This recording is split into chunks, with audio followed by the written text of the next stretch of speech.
बिस्मिल्लाहिर्रहमानिर्रहीम। अस्सलाम वालेकुम जी। अच्छा जी, नेक्स्ट हम पढ़ेंगे ट्रैकियोएसोफेजियल एनोमलीज। इसमें क्या होता है कि हमारे पास ट्रेकिया और ईसोफेगस जो है वो इकट्ठी क्योंकि इनका रूट ऑफ डेवलपमेंट जो है वो तकरीबन इकट्ठा ही है। तो हमारे पास होता क्या है कि ट्रैकिया और ईसोफेगस जब डिवेल्प हो रही होती हैं तो इनकी एनोमलीज आ जाती हैं, जिसमें कभी ट्रैकिया ईसोफेगस के साथ, कभी ईसोफेगस जो है वो ट्रैकिया के साथ फ्यूज होती है, कभी जो है ना ईसोफेगस जो है उसकी एट्रीशिया होता है। हम पढ़ते हैं नेक्स्ट। नॉर्मली क्या होता है कि ये हमारे पास ट्रैकिया है और ये ईसोफेगस है, ठीक है। नॉर्मली अपने अपने पैटर्न पे ग्रो कर रहे होते हैं, लेकिन इनके एनोमलीज क्या क्या आ जाती हैं, जिनमें सबसे पहले आ जाती है tracheooesophageal fistula H type आ जाता है। इसमें क्या होता है हमारे पास कि ये हमारे पास जनाब जी ट्रैकिया आ रही है, ठीक है। और जो यहाँ पे इसोफेगस हमारे पास डेवलप कर रही होती है, ये ऐसे एक फिस्टुला सा बना देती है ट्रैकिया के साथ, ठीक है। अच्छा जी, ये इसोफेगस का ट्रैकिया के साथ फिस्टुला बन जाता है। एच टाइप क्यों कहते हैं, क्योंकि ये देखें एच शेप आ रही है इसमें, ठीक है। अब इसमें क्या होता है कि ट्रैकिया जो है इसमें से एयर इसोफेगस के थ्रू स्टमक में जा रही होती है, ठीक है। तो एज अ रिजल्ट स्टमक में बहुत प्रोमिनेंट सा गैस बबल आता है। हमारे पास क्या आता है, प्रोमिनेंट गैस बबल,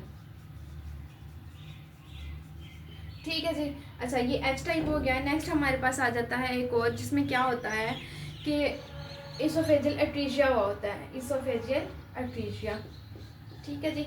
इसमें क्या होता है ट्रैकिया नॉर्मल ग्रो कर जाती है, लेकिन ईसोफेगस जो है वो डेवलप नहीं कर पाती। ईसोफेगस जो है वो नीचे से एक ब्लाइंड एंड बना देती है, ठीक है। दिस ईसोफेगस ग्रो नहीं कर पाती, इसको कहते हैं इसोफेजियल एट्रीशिया, यानी कि इसोफेगस का जो डिस्टल एंड है उसका हो गया है एट्रीशिया। एज अ रिजल्ट क्या होता है, स्टमक हमारे पास अलग से पड़ा होता है और स्टमक में किसी किस्म का गैस बबल नहीं बन रहा होता है, ठीक है। क्या होता है स्टमक में, नो गैस बबल, ठीक है। एक हमारे पास थर्ड टाइप आती है जो कि मोस्ट कॉमन है, 85% केसेस में होती है। इसको कहते हैं oesophageal atresia plus distal tracheooesophageal fistula, ठीक है। Oesophageal atresia with distal tracheooesophageal fistula. अच्छा जी, इसमें क्या होता है कि ये हमारे पास आ जाती है ट्रैकिया, ठीक है जी। और ये हमारे पास जो है इसोफेगस आ जाती है, लेकिन क्या होता है इसोफेगस ऊपर से प्रॉक्सिमल एंड का एट्रीशिया हो जाता है, डिस्टली इसोफेगस जो है वो ट्रैकिया के साथ जो है वो फ्यूज़ हुई होती है, इसका फिस्टुला बना होता है ट्रैकिया के साथ, ठीक है। एज ए रिजल्ट क्या होता है हमारे पास कि ट्रैकिया से एयर जो है वो इसोफेगस के थ्रू स्टमक में आ रही होती है और स्टमक में हमारे पास प्रोमिनेंट एयर बबल हमें नज़र आता है, प्रोमिनेंट एयर बबल नज़र आता है। कैसे पता चलेगा हमें कि हमारे पास जो बेबी जो पैदा हुआ है उसमें फिस्टुला है। ज़्यादातर बच्चे जो है ना उनको क्या होता है, ड्रूलिंग हो रही होती है, यानी कि बहुत ज़्यादा सलाइवा जो है वो निकाल रहे होते हैं, ड्रूलिंग हो रही होती है। उसके अलावा फर्स्ट फीड पे उनको वॉमिट हो जाती है, फर्स्ट फीड पे वॉमिटिंग हो जाती है, ठीक है।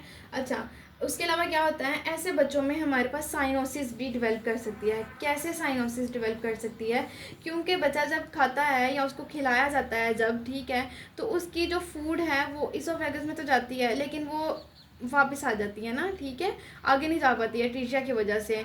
इस केस में भी एट्रीशिया होता है, तो इसोफेगस से फूड जो है वो वापस उसकी बैकवर्ड जाती है। एज अ रिजल्ट क्या होता है, एस्पायरेशन हो सकती है उसकी, ठीक है। फूड की एस्पायरेशन की वजह से जो हमारे पास लेरेंस होती है वो स्पाज्म कर जाती है, लेरेंस का क्या हो जाता है, स्पाज्म हो जाता है। एस्पायरेशन को बचाने के लिए लेरेंस स्पाज्म करती है, एयर कम अंदर जाती है, ऑक्सीजन सैचुरेशन कम होती है, तो पेशेंट जो है वो साइनोसिस के साथ प्रेजेंट करता है, ठीक है। लेकिन साइनोसिस प्राइमरी नहीं है, साइनोसिस सेकेंडरी होती है as a result of spasm to prevent aspiration, ठीक है। तीनों केसेस में हो सकता है, क्योंकि इस केस में भी फिस्टुला है, तो फिस्टुला के ज़रिए जो है ना फूड जो है ना वो इसमें रेस्पिरेटरी ट्रैक में जा सकती है, वहाँ यहाँ पे स्टिमुलेट कर सकती है लोकल स्पाज्म को, ठीक है। एज अ रिजल्ट पेशेंट जो है वो साइनोसिस के साथ डिवेल्प करता है, प्रेजेंट करता है, सॉरी।